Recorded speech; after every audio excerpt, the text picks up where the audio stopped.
Green is the first truth. It waits in the ground and it waits in your mouth. Green tastes like iron and heat and the promise of more. We do not come into the world folded and warm. We crack out of the spores and the soil like knives, and the world is already hungry for us. Hunger is the oldest law.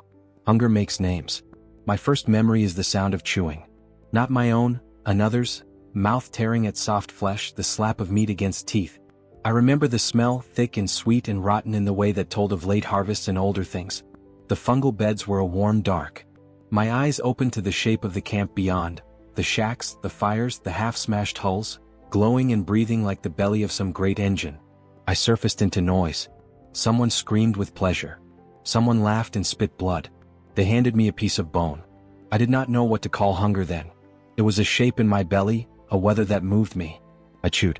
I tore. I learned the small joy of the bite. Names come when you earn them.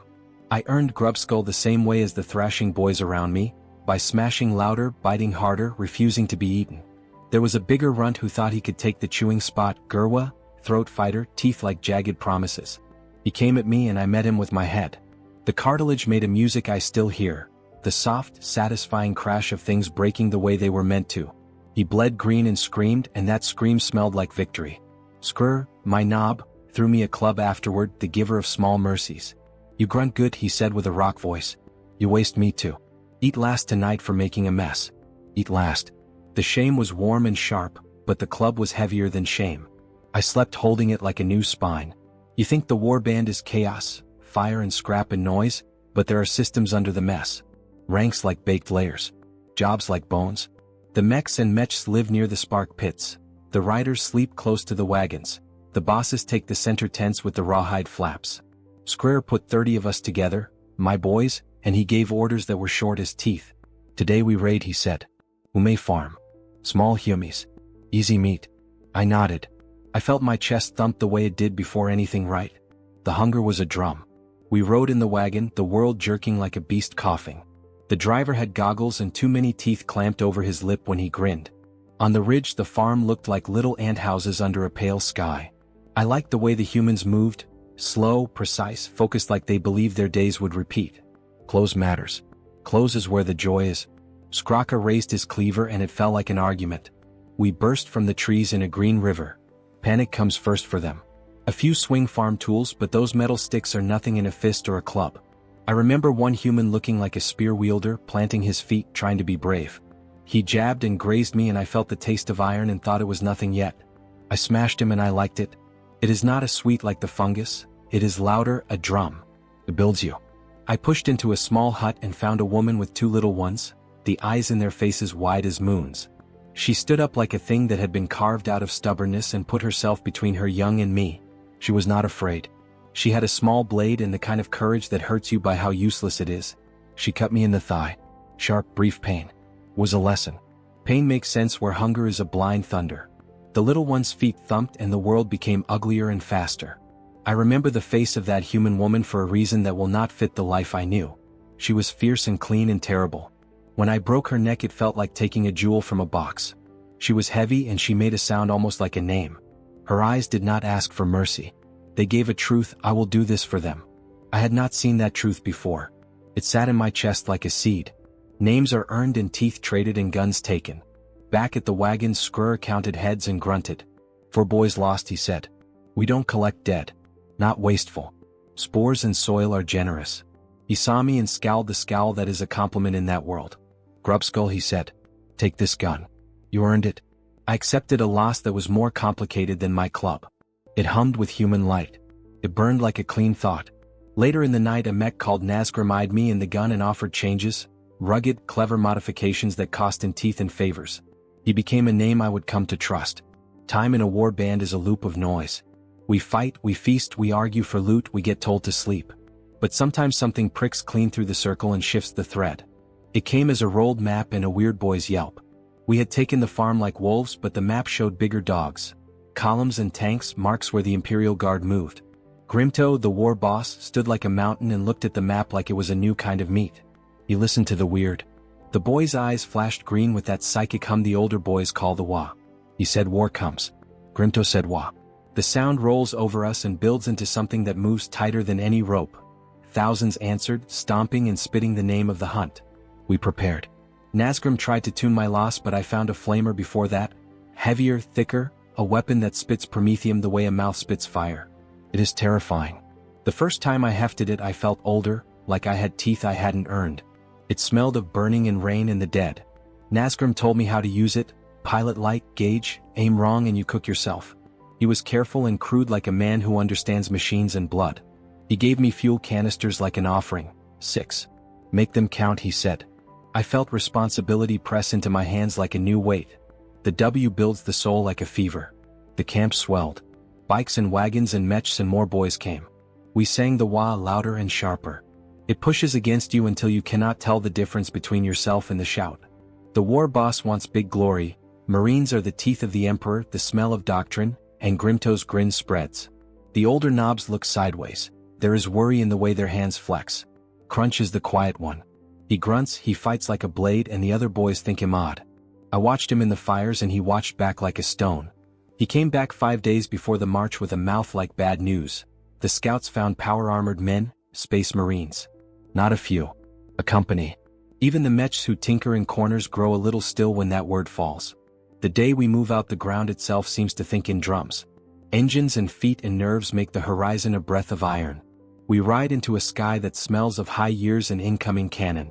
From far, the Imperial line is a dark seam across the land, towers and Lehman Rust tanks and small, bright dots where Marines burn on the walls like stars of flame.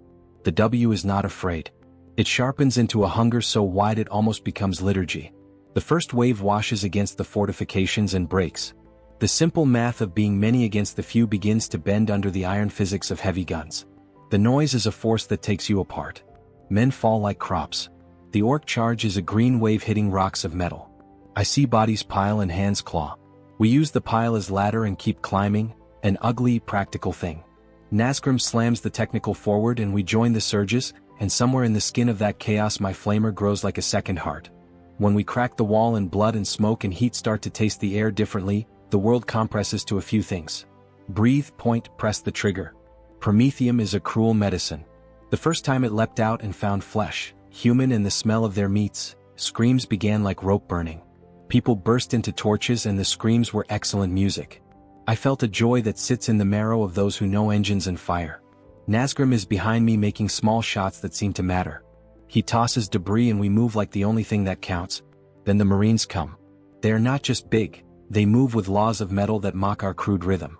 One stepped out like a mountain wandering, carrying bright killing. The flamer hits him like a stick but he walks through it and turns like a planet. The smell of his armor is different. He is not meant to burn like the rest. Nazgrim gets clever, he smacks a package onto his back and the servo chest shudders dead. We yank the helmet and see a face like a statue. No fear, just contempt. He calls us filth and says the Emperor will clean. He speaks a name I do not know. Ultramarines? There is a weird hush when the helmet comes off. For a moment the world is cigarette ash and the taste of fine things, the way the Marines carry purpose in their bones. There is a sliver of a conversation, the Marine saying he dies for the Emperor, us saying we do what we are. It is a brief and strange civil thing. The mech snaps us back to work. Kill and gut and take the heart in the black box. There is value in that armor beyond the killing. And then the world becomes wrong in a way that is not simple. A tank fires and something slams me and the sky goes soft. Lights move and the thud becomes a soft white of the eyes. I wake pinned under iron and the last is a boot the color of the sky and a charge of sound that makes me feel like an animal. There is pain and then the drizzle of thinking like fog. What I learned then, as the warmth leached out of me and my world narrowed to breath and the smell of mud, is that hunger is not the only thing that can shape a life. There is the feeling of someone else looking like a future. Nazgrim's hand floating even when the mechanic is gone, the memory of the woman who died for her children. It punches through. It is a question. Has the life of a single orc touched more than the grinding of teeth? Green is best. That truth did not go away. But another one came soft behind it. There are things we do because we do them, and then there are things that mean more, even when meaning is not in our way. I will remember the woman and the Marine and the mech and crunch and scrur all together. They will be in my chest as I go away like a small armor. I do not die cleanly. The boot, the blade, the rest went black and the last thought that came was ugly and simple and right. I was orc. I was made to do one thing. I did it. The spores will rinse me and the cycle will continue. But something in the edges changed. I had seen a human woman fight for small ones and a marine who held the idea of duty like a thing that would not break. They were not like me, and they were not merely food. For the first time in a life that obeyed only the drum, a different shape pressed into me. The green taste was still there, but behind it, a memory of something quieter and a little like reverence. The world took the rest. I woke with my mouth full of grit and the world crooked. The tent above me was a sail stitched from other tents, patched in places with scavenged leather and the metal teeth taken from dead knobs. Someone had propped a broken spear across my chest where it could catch drips and keep me from rolling. The bandage on my side was a hot, tight thing, and every breath made a new constellation of pain across my ribs. For a long time I could do nothing but count the breaths. In, out, a drum of living. The drum said I was still on the green side of being dead. Nazgrim was there, always there when there was something to be saved or taken. He sat on a low crate with one leg propped, kind of like a man trying to look casual but failing because his hands never stop. Oil and metal smoke clung to him. When he saw me, he smiled like a man who'd found a long-lost coin inside a gutter. "You're stubborn," he said, and the word was more affection than insult. "Took a while to get you back. Good lungs. Bad luck for them that the boot didn't finish the job." I wanted to ask if the blue boot had been real. I wanted to ask who had put the boot there. I wanted to know if Crunch had done it, had seen it and done a quick push that got me out, or if Nazgrim had ripped me out while the world still smelled like fire. My mouth made the noise of a question. Nazgrim read it and grunted. "Who cares?" he said. "You alive. That's the point. I got work for you when you can move. But first eat." He set a shallow bowl on my chest, and the first spoonful of broth was like being given a tiny son, the kind that tastes of meat and salt and soot and makes you think maybe there is still a world to do something in. They had mended me with scrap and luck. A strap of leather across my midriff, some metal plates stitched to stop the worst of the wind through the ribs, and a knot of prayer-sewn thread that Scraker's old woman had tied on for reasons of superstition or because she liked how the knot looked on the wrist of a hero. In our camp, superstition and craft live in the same tent. Both make the meat last a little longer. Nazgrim didn't leave. He doesn't leave often if there's something to be gained by staying. He told me the battle in the way mechs tell stories, short parts full of tinkered detail. The technical flipped and crushed and burned, he said. We went in like a tide and out like a broken tide. The Marine's armor, there was something inside the chest that Nazgrim snatched like a magpie, a black heart, that ticked with a sound not right for this world. It hummed low when you put your ear near and made your teeth bleed with wanting. Nazgrim had put it in a pouch, bound it with wire and wrapped it in cloth that smelled of machine oil and the strange calculus of value. He would not show it often. He kept his hands on that pouch like a man keeps a piece of his life. Close, warm, and always a little dangerous. The camp moved differently after the big fighting. People who were loud before grew quieter in ways that made space for the W to take more of the air. Grimto's grin was a permanent thing now, widened by the taste of a nearly obtained glory. The weird boy, his eyes a little brighter, his chants a little sharper, drifted like a snagged fish through the crowd, sending ripples of nerve light through the mob. The chant of Wa had always been a thing that tightened the jaw and loosened the brain. Now it started to hum in the walls. Wolves howled less wild than we did when the W fixed itself on something. Word came that the Imperials weren't idle. The Marines hadn't been finished by our push, they were regathering. Fresh colors fell from the sky in shouting pods, and iron men came with them, bigger and meaner than before. Someone said there would be a Mechanicus probe in the area, sniffing for lost tech. Nazgrim's palms went slick when that word traveled. The shout of probe is seed for mechs. It means salvage, and salvage is teeth. I could feel the camp's mind bend to that idea. Men who had spent the last nights dancing around the fires now tightened cabling on wagons and lost guns and kept an eye on the horizon. Mechs haggled in low languages over what to take and what to leave if the Mechanicus came sniffing. Grimto called meetings that felt like the camp was trying on a new skin. His chest puffed like something that had eaten well and wanted to brag. Crunch stayed away from the meetings. He was a shadow who walked through noise with teeth clenched. Where most orcs bellow and tell tales to make room for themselves in the pack, Crunch kept his mouth shut like a blade in scabbard. That silence became a kind of loudness around him. You wanted to look away and you couldn't. There was a look in his eyes like someone who'd seen the inside of a machine and not liked what it said. Once, when the fires were low and Nazgrim had gone to barter something with the mechs, I asked Crunch why he didn't talk. He sat on a smashed crate and scraped the end of his flamer with an old knife. "You don't always need my words," he said, not in the quiet voice of a man trying to be poetic, but with the measured cold of a thing that has decided the world's noises mean nothing to him.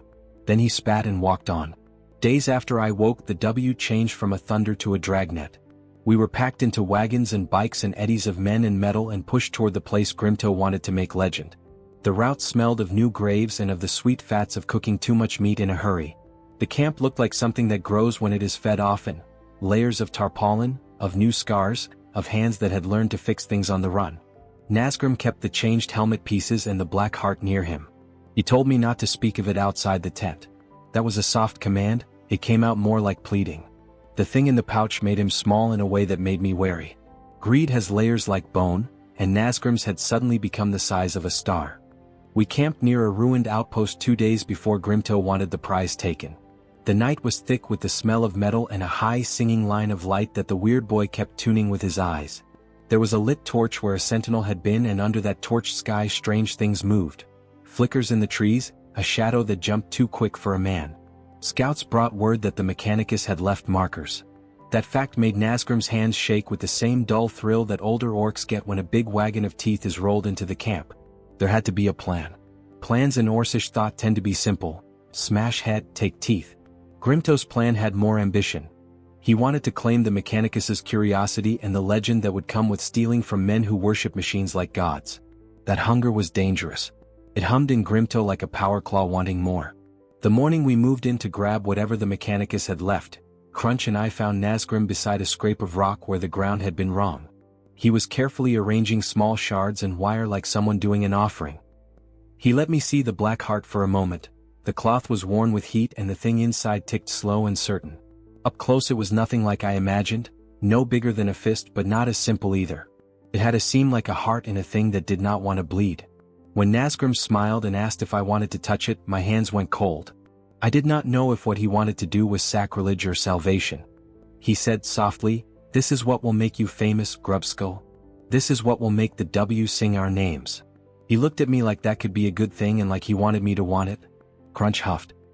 He spat a thin mouthful of something unpleasant into the dust and said, "Black flesh catches wrong eyes." He did not need to explain. The last time anyone saw something like this in close orc company, it had been on broken bodies and waking nightmares.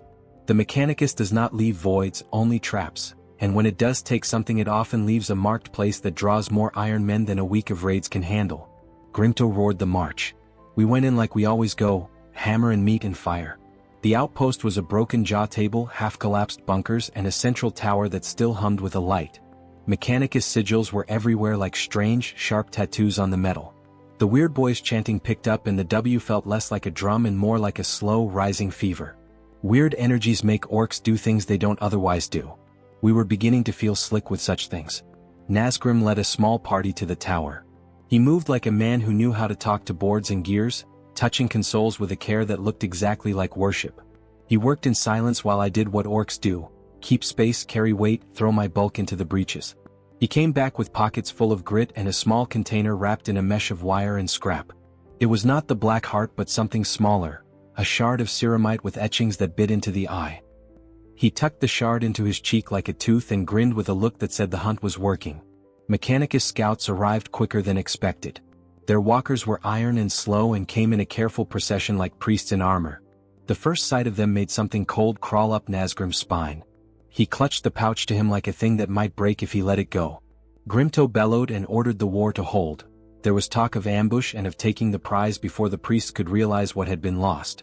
The W was loud enough to make a god watch, but not loud enough to drown a Mechanicus probe. Those priests moved with a religion that is colder and harder than what Grimto worshipped. They were not loud. They did not make songs. They had single-purpose eyes and a metal god quiet that cut the air. It was Crunch who first saw the thing that should not have been there, a shadow under the ground that moved like a thought. The weird boy's chanting warbled, and the air hummed with something that made my teeth ache.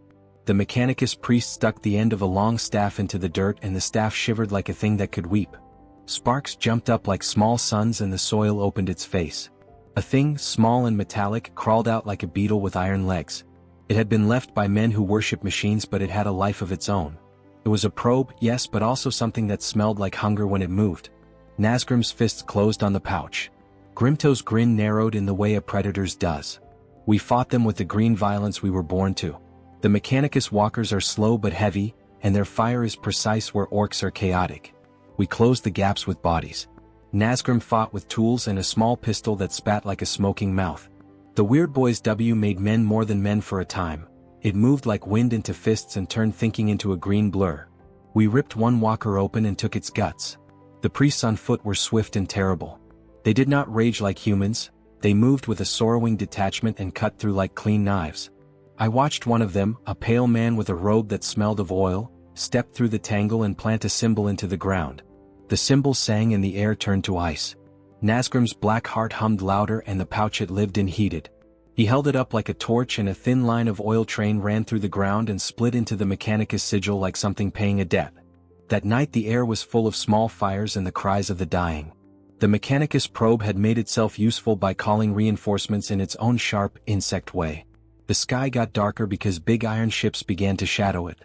Pods fell from the sky with screams like closing doors. A new wave of Marines, different colors than the first, started to land in numbered bursts. They did not come to bargain. Even the Weird Boy quieted, his chanting turned to a small, ragged noise. Nazgrim's prize began to show him what it could do. When he pried the black heart from its cloth and let it see the open air, small lights moved inside it like trapped stars, and the hum became a voice you could feel more than hear. It told Nazgrim things in a language like cold metal being filed. He laughed and said he could hear its plan. Then the laugh stopped because the world had heard it too. Mechanicus priests do not like their things taken. They do not bend. They are like a tide that grinds you if you stand in the wrong place. Their engines of march were starting to make the valley a map of devastation. The W turned vicious, less a hymn than a battle plan. Grimto wanted the black heart for glory, Nazgrim wanted it for craft, I wanted to keep my bones from being broken again, and the Weird Boy wanted something that was not quite a thing but had the shape of war. Crunch wanted none of them. He had the look of someone who sees a trap and has decided to step away from it. When he did act, he moved like the knife. He was fast, precise, merciless. One of the Mechanicus priests fell because Crunch decided so and hammered his jaw until the priest's eye bled oil. We took his robe and the cloth smelled less like oil than like the fire that burns a thing clean. I thought the fighting would leave the field a scab that you sleep under. It did not. It left a hunger that would not fold. The Mechanicus called down a different kind of wrath, a carrier that hovered like some terrible god, and from it dropped a device shaped like a black flower. The priest chanted in a voice that made steel feel small. When the flower opened, the air around it went dead.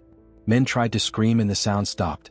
Some of our boys fell and did not make a noise again, their mouths moving in slow, startled protests that did not make air. The black heart thrummed like a caged beast at the pulse of that device. Nazgrim screamed and cursed and wrapped the pouch back around the thing. He tried to pry the black heart's mind to do something, anything, to protect us. The thing in the device smelled like old gods and the sky bent over and stared. Grimto made a choice. He is many things. A bully, a builder of myth, a man with a hunger that masks itself as courage. He could have pulled back, but back is not how leaders in our world make names. He stood and roared until the camp answered him and we moved like a tide toward the black flower. The Mechanicus priests raised a thing that beetled the air and made a wave of noise that felt like being punched into a different sense. The W tightened into claws. We ran. Crunch was everywhere like a blade. Nazgrim moved like a man who had gained a god and knew it could leave him in a blink. I moved for the meat in the fight. Teeth, guns, glory. For a moment it looked like the world would bend to our hunger. We punched through their ranks and took the ground like it was our right. Then the sky split. A pod fell behind us and the new Marines, those who had slumbered like stars, came down with a sound like falling thunder. They were not the first Marines we had seen. They were harder and their armor shone with the clean cruelty of a thing that never needed to sleep. They moved with a precision that made our chaotic mass look like a herd stumbling into a trap. The Marines swept across us in a way that felt building rather than immediate. It took away some of the story. They were efficient. They were cold. Nazgrim took the black heart and tried to use it. He held it high and called like a man appealing to a god that had been robbed. The black heart answered by opening a seam of light and a thin thread of something like electricity ran to the Mechanicus black flower. For a moment it felt like the two things, our stolen jewel and the mechanism of the priests, spoke to one another in a language of sparks. I did not understand what they said. Then one of the priests lifted a hand and the thread of light folded inward like a blade. The black heart screamed. Some things want to be taken. Some want to be returned. Nazgrim had stolen a thing with a tooth inside that bit at him from the inside, and it had a memory of its master. When the two things touched, it was both mercy and terror. The black flower of the Mechanicus reacted like a god refusing communion from a thief. There was a sound like 1,000 gears grinding at once, and the valley vomited light and a kind of sound that can be counted as pain. I remember the lurch of the sky and the sense of being pulled apart into 1,000 small lives. Men fell and their bones were dust in the wind. Nazgrim's face melted into a scream that I felt in my own gut. The black heart rolled in my hands and burned a pattern into my fingers. Crunch had been thrown to his knees by something strong enough to knock out a knob. He rose with eyes that were not quite his and carved a path that made men look away because it was too sharp. Grimto looked like a mountain being crushed. His roar became a bad sound in the world close to pain. When the light died, there were not many of us left upright. The Mechanicus carried a victory that smelled of ash and of a thing that had been closed back into its box. They moved like priests gathering relics. They took their flower and the black heart and left with their heavy, quiet machines, and their priests went back to the sky in ships that hummed the way old things hum when they are pleased. The camp around the ruined tower was a corpse with a mouth. The odd difference was that the sky, our sky that had always been about violence, now felt like a thing that remembered us and not kindly. We buried the dead the way people who have known death do it, quick, without ceremony unless someone felt like singing. The weird boy sat on a rock and turned his eyes away. Nazgrim sat in the wreckage and held the pouch where the black heart had been and cried once with a sound like a spark being squeezed. Grimto was quiet like a man who has been hit in the head too often. Something had changed him that no roaring could fix. I lay down on the earth and felt the ground drink me in. I wondered what the story would become when someone else told it. Would it be the tale of the thief who thought he could rob a god? Would it be the tale of the knob who got too big for his tusks? Would it be a story about a boy who learned something soft in the middle of a savage life? I did not know. I only knew that in the span of a few days the things I thought were sure, my hunger, my want for more, the drum of the W, had shifted shape. They had not gone quiet, but something else had crawled into the joint and made the hinge sharper. Nazgrim pulled me aside afterward and pressed a charred scrap into my hand.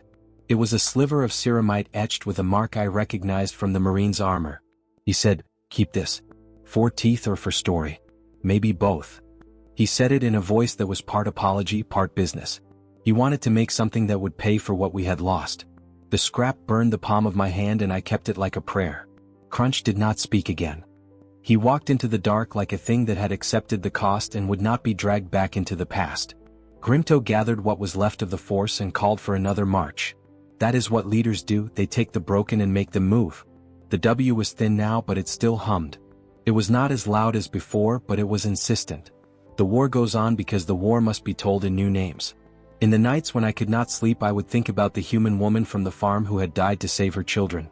I thought about the way she had looked up into my face and the light in her eyes like a small fortress. I thought about the Marine's jaw and the grave resolve that sat in his mouth like a mask. These thoughts grew like fungus at the edge of my brain, foreign and a little bright, and they bled into me in stray moments, when I cleaned my blade or when a small boy laughed at a grub and did not fear the world yet. The memory of their faces bent something in me that did not have a name. Weeks bled into a kind of war sleep. We raided smaller things and grew nowhere near so fast as we had dreamed. Grimto got meaner, which is what you become when you want to glue legend to yourself and find the glue slippery. Nazgrim tinkered with salvaged parts and muttered to himself with the way of a man trying to rewrite a debt. The weird boy kept his voice low and his eyes dark. Sometimes I thought of the black heart and what it had been like to hold a thing that could sing in a language made of metal. Sometimes I thought about the boot and the blue of that Marine's armor and the sound it had made as it stepped across my world. Those things made me think that if there was any truth in a life, it was small and hard and rarely pretty. The big truths, the W and the war, are loud and easy to find. The small ones, like why the woman risked herself for her children or why Nazgrim cried over a thing that had cost so much, were the ones you had to dig for. They were the teeth you kept for yourself. One morning, when the air was cold and the camp smelled like the last of the fires, a small group of scouts came running into the ring. They were pale and their hands trembled with news that had a weight to it. The Mechanicus had been seen again, further east, combing ruins and calling things with their probes like trawlers that never find what they want to find. Nazgrim's eyes lit and then went cold. Grimto's tusks gleamed like anger. The W went under our feet and started to roll like thunder on ropes. We packed. We moved. The hunt was bigger again, and the camp's memory of the black heart like a bruise that pulsed. When you live like we live, the future arrives on the back of repeating the past but wearing new dirt. You take the same steps and learn to live with the way the world keeps your shape for a little while before it grinds you small again. I had thought that getting a name meant something like standing tall in the sun. Now I knew names meant you were remembered for a time, and that remembrance could be anything the world wanted to give you, glory, silence, or a warning. I had been Grubskull for long enough to feel the weight of the name. It sat in my mouth like a bone. We moved east toward the smoke the scouts had found. The W hummed and swallowed. Nazgrim tightened his pouch where the black heart had been and furtively took whatever parts of the Mechanicus he could buy from passing mechs. Grimto sharpened his plans like a hunter already practicing his shout.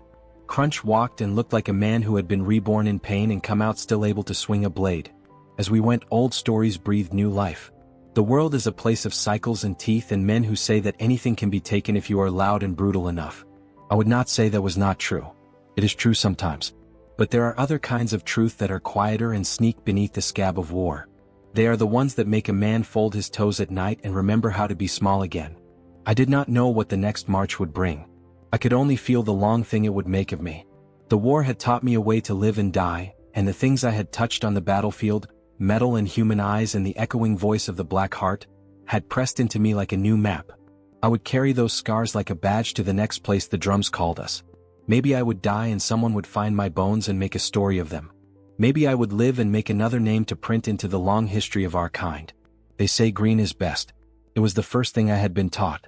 It is still true in the mouth, in the blood, in the smell of the camp at dawn. But I had other things now. A memory of a human's courage and the weight of a stolen god in Nazgrim's pouch, and the knowledge that some prizes are not teeth but curses. The W still sang, and Grimto still wanted to be a mountain of a name in the songs of our kind. For now that was enough to make us walk. We walked toward the east where men with clean armor moved like thinking machines, and toward a future that might break us or feed us. I tightened my strap, checked my blade and put my shoulder into the world again. The war goes on. The drum calls. We answer. Green is best, always, but sometimes the green tastes of other things and that can change what you choose to do with your hands. I kept walking because what else is there for an orc to do? I will finish it. We moved again. We always move. The war never stops wanting us. Grimto wanted the Black Heart for a name that would crack planets. Nazgrim wanted it like a lover wants a secret. I wanted my bones to stop aching. Crunch wanted something else he never said out loud. The W hummed and pulled us forward like a tide that smelled of rust. We found them where the ground had been chewed and cleaned by machine, a small ridge where the Mechanicus had buried things and prayers. The sky over it was thin and hard. The priests were there, cold as knives, and armored men who did not shout. They did not make noise. They moved like they were already measuring the future. Grimto grinned in the way a mountain grins when it thinks it will not be toppled. He strode forward with his power claw hungry for ceremony. Nazgrim came behind with his pouch and the Black Heart inside, his hands trembling the way a man might tremble when he has stolen a god. Crunch moved like a shadow cut from stone, silent and closer than any friend. We did not talk. Words are for telling stories after the killing. We got close. Grimto, half god in his head, raised his claw and shouted the order he thought would make legends. We charged because we always charge. The W went hot and wide and I felt the world open into a thing that would not stop until it either ate us or left us laughing. The first shots cut through the air. The Mechanicus had traps and teeth and a patience built of centuries. The priests had faith in gears. The Marines had certainty like a blade. Nazgrim ran faster than his legs, because something in him had decided that the heart would make him larger than fear. He screamed when he saw the priest raise the measured staff. Maybe it was a scream for the heart or for himself, or for the ugly choice he had already made. The Black Heart flared. The priest put the staff into the dirt. The ground answered with light that was not like any day I had seen. It tore at metal and meat both. I heard Nazgrim curse a long word that meant nothing to me, and then he did the thing I did not expect. He smashed the pouch open. Not to take. Not to show. To give. He held the Black Heart like a child and hurled it toward the Mechanicus device. I thought he would be struck down for the sacrilege. I thought Grimto would take his head. I thought the priest would laugh and hammer the heart back into a smaller silence. The Black Heart met the machine and for a breath the two ancient things spoke like two wounded animals. Sparks ate the sky. A sound went through my chest like someone pulling out a bone and then smoothing the hole. For an instant things folded into a new shape. The Mechanicus device stilled. The priest's hands spasmed and the outer light went thin. Nazgrim screamed once, a long raw sound, and then he fell to his knees. He hadn't saved us in the way I'd wanted. He had given the thing back like a thief returning a coin because it would not be his to keep. The priests came forward, quiet as death, but they did not kill him. They took his hands and the Black Heart, and they looked at him like a man who'd been used by his own greed. Nazgrim's eyes stayed wide and wet. I realized then he had wanted the Black Heart to make us great, and instead it had made him small enough to feel regret. Grimto roared his ugly roar. He lunged for the priest. A marine stepped between them and moved like a machine made of will. The power claw scraped air and left only slag where it hit. Rocks burst into flame. The W convulsed. Men fell to the earth in handfuls. Crunch was there as always, his blade a line of judgment. He moved through the priest's ranks with a speed that made the sky hold its breath. He cut without music, without show. He took the priest closest to him and burst him open like a seam on a rotten hull. The priest's eyes were surprised. He did not know his own death was possible. The Mechanicus responded with cold precision. The Marines tightened the line. Engines groaned. Smoke came down like a net. I tried to get to Nazgrim to drag him away. He smiled at me like a man who had touched something too hot. He did not speak. He simply put both hands on the priest's robe and let them take the heart. The priest did not smile back. He only nodded once, the way men nod when they have decided what to do with a man who has broken covenant. The Mechanicus did not kill like an orc. They stripped and took and catalogued.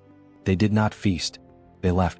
They left with the black hearts stitched back into their order and with Nazgrim's shaking hands wrapped in their silks like something to tell a tale about later.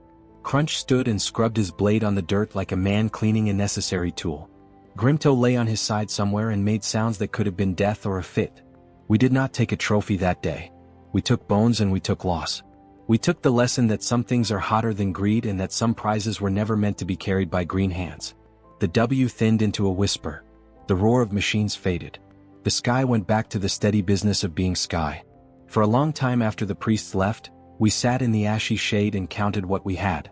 Teeth, a few new guns, the way the men who had fought for the Mechanicus had looked when Crunch cut them. Nazgrim drank and let the Black Heart's memory burn him into thought and sadness. Grimto sat on his stump and scraped at the ground with a boot because mountains have to do something when their plans crumble. I walked to where we'd left the farm woman's field in the first raids, where the dirt still kept the shape of a small body. I knelt and dug with a hand that knew how to split a head open and planted a spore into that dirt like a promise. You die and feed, I told the ground. You go and make more of us. That's how it is. The spore took the soil like a secret. I could feel life pushing through the dark. I felt my chest unloosen and the thing that had risen in me, something like a question, settle into a small, honest shape. Maybe it was nothing. Maybe it was just the tiredness of a body that had lived hard. Maybe it was the last gift Nazgrim had given us, the reminder that not everything taken brings strength. Some things take back their due. Crunch left a few days later. He walked away from the camp without a shout. No one chased him. Some men say he went to the east, to some place where the air smells different and where knives mean other things. I think he left because he had seen the edge of our world and did not want to walk the rest of the way. He had become a line drawn across our map and then disappeared beyond it. Grimto kept his title for time enough. He kept his meals and his trophies and his scars, but his grin had a new thinness. Nazgrim died under the stars some nights later, alone, with hands that could fix anything but could not fix what the Black Heart had done to his thinking. He kept his pouch on him until the end. I found it later, empty, tucked in the floorboards of his workbench like a thing he had forgotten he owned. War continued because it always does. New bosses rose, new raids started, new farms got burned, new names were taken. We grew in size here and there. We shrank in others. The W rolled on like a low drum under everything. But sometimes, in the quiet between raids, when the fires smoked just right and the wind carried the scent of torn grain, I remember the woman who had died for her children. I remember the Marine's boot the way it had been meant to finish me once. I remember Nazgrim's trembling grin. I remember Crunch's silent leaving. I remember Grimto's emptied eyes. Green is best. It is what we chant. It is the truth in the mouth and the law of our bodies. But there are small truths folded into that green. Mercy can look like a woman who fights beyond what is required. Regret can be the thing a mech keeps in his pocket. Courage can be a quiet step away from blood. I am Grubskull. The name sits in me like a tooth. I have killed and been killed enough to be comfortable with the taste. I have held a thing not meant for my kind and I have watched what greedy hands did with gods. I plant my spores. I step into the green and I answer the W when it calls. I will die like the rest. I will feed the ground and the ground will feed new orcs who will not remember Nazgrim or the human woman or the priest who took back the Black Heart. They will only know the pull of the fight and the heat of teeth in their mouths. And that is the wheel. Green is best. We say it because it is true. But for a moment, just once, in a valley of iron and prayer where a thief tried to be a king, something else came and taught us the shape of a cost. I spat on that cost. I stood. I walked. The W hummed. The world kept wanting more. I answered again. Green is best. Forever. Yet the memory of other things sits under my skin like a slow seed. When the spores rise, they will carry it somewhere, maybe, and the next grubskull might be born with eyes that know a little more. Maybe he will hit harder. Maybe he will see farther. Maybe he will look at a thing like the Black Heart and decide not to take it. Maybe. Well, green is best.